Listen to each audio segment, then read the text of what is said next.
L'être humain passe en moyenne 33 ans de sa vie à dormir. Elle se penche davantage, suffisamment pour qu'un effluve de parfum luxueux m'enveloppe. C'est généralement en ce moment-là que je sais. Et c'est ça que vous faites? Oui, médecin du sommeil. J'étudie les personnes qui commettent des crimes pendant leur sommeil. Sur mes cartes de visite, mon nom est précédé de la mention docteur. Docteur Benedict Prince, l'abbaye, Harley Street. Je suis un expert du sommeil. Je ne prétends aucunement être médecin. Elle voit que je suis sérieux. Comment est-ce possible? Vous ne vous demandez jamais ce que vous avez bien pu faire pendant votre sommeil? Cette question met la plupart des gens mal à l'aise. La majorité des crimes bénéficient du facteur de distanciation.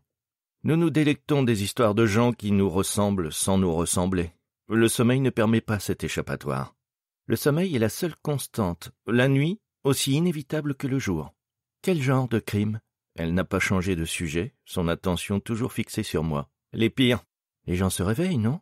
Pas s'ils sont somnambules. J'ai connu des patients qui verrouillaient leurs portes et conduisaient leur voiture alors qu'ils étaient encore endormis.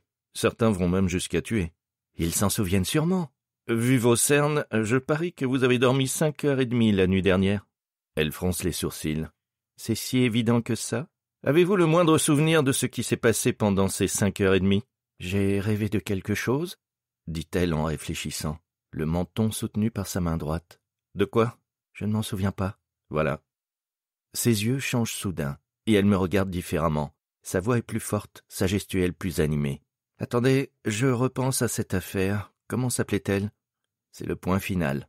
Peu de rendez-vous vont aussi loin.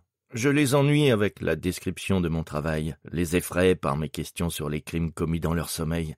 Si ça ne marche pas, c'est là toujours la goutte d'eau. Personne ne reste après avoir compris. Personne. Anna O, dis-je. Je bois une dernière gorgée de vin, un merlot hors de prix, c'est dommage, et j'attrape ma veste. Vous êtes le type, sur la photo, le psychologue? Je souris faiblement et regarde ma montre avant de répondre. Oui, c'est moi. C'est la photo qui a fait la une de tous les grands quotidiens après l'événement. Ce final brutal, gorgé de sang. Le moment fatidique à la suite duquel tout a changé. Avant l'exil et la chute. J'étais le personnage à lunettes, aux cheveux ébouriffés et à la tenue vestimentaire un peu trop voyante. Depuis, je me suis réinventé.